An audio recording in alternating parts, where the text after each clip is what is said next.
पूरे समय को जब याद आया तब प्रभु को समर्पित कर दिया, क्योंकि हम कार्य में लगे हुए हैं।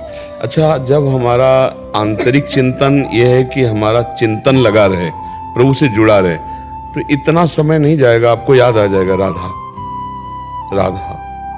आप देखो, जब आपके अंदर एक पीड़ा जागेगी निरंतर भजन की, तो अंदर ही अंदर आप उसको पकड़े रहेंगे। रसखान गोविंद ने यूं भजिए जो नागरिको चित गागर में। जैसे ब्रजवासिनी सखियां, गांव के बाहर कुआं होता है, उसका जल बड़ा मीठा होता था, तो एक हाथ में बाल्टी है, रस्सी है, एक हाथ में गागर है और 3 गागर ऊपर रखे हैं और भरी हुई जल से, और सखियों से बात कर रही हैं, लेकिन उनकी चित्तवृत्ति कहाँ है, एकाग्रता कहाँ है? गागर में। अगर जरा भी सर का बैलेंस बिगड़ा तो सब मटके नीचे आ जाएंगे। ऐसे ही हमारा आंतरिक चिंतन प्रभु की तरफ हो, क्रियाएं बाय हो रही हैं, आंतरिक चिंतन। अब हम एकाग्रता पूर्वक 2 काम एक साथ कर रहे हैं, आपसे बात भी कर रहे हैं, क्योंकि नाम ही की चर्चा हो रही, भगवत चर्चा हो रही।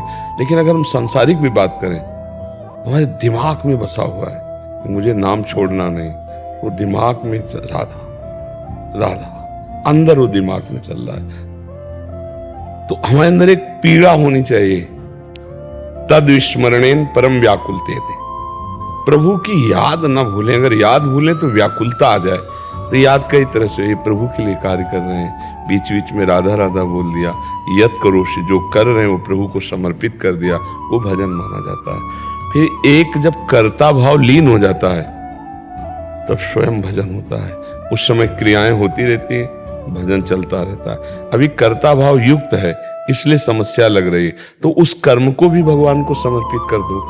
यत करोषि, जो कर्म कर रहे हो बड़ी पवित्रता से, बड़ी एकाग्रता से भगवान के लिए करो। जैसे कोई प्राइवेट नौकरी कर रहे हो, तो 8 घंटे खूब मेहनत करके कार्य करो और वो भगवान को समर्पित कर दो।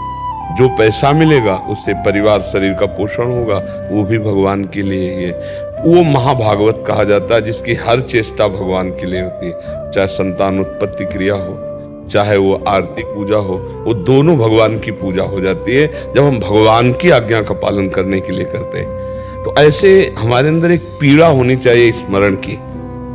तो शरीर से क्रियाएं हो रही हैं और अंदर से हम राधा राधा राधा, तो हम एकाग्रता पूर्वक कार्य कर सकते हैं। जैसे युद्ध में बहुत खतरा रहता है, पर भगवान करे मामुनि स्मर युद्ध च, मेरा स्मरण करते हुए तुम युद्ध करो, तो स्मरण हो सकता है, हम याद कर सकते हैं प्रभु की निरंतरता। एक तार तो सिद्ध पुरुष का होता है, अपने लोगों का जब याद आ जाए, कार्यरत है राधा राधा। अगर हम एक बार कहा था कि 10 मिनट में एक बार याद करने का अभ्यास कर लो, तो 24 घंटे में आपको ले आएगा।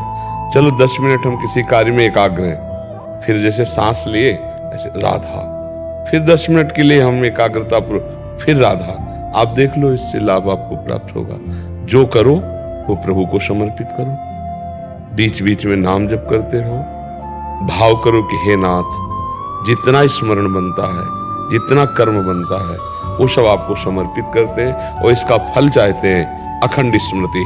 तो जब वो अखंड स्मृति दे देंगे तो अपने देखो, शरीर जब काम करता है तो मन ठप तो हो नहीं जाता कि मन एकदम शांत एकाग्र हो गया, उस समय भी चलता रहता है। तो जहां वो चल रहा है, अगर वो चलन भजन में लग जाए तो क्रियाएं भी होती रहेंगी, भजन भी होता रहेगा। तो हम इसका अभ्यास करें धीरे धीरे। असंभव नहीं है, पर प्रारंभ में जब हम इस मार्ग में लगते हैं तो एकाग्रता क्रिया में हो जाती है, प्रभु को भूल जाते हैं।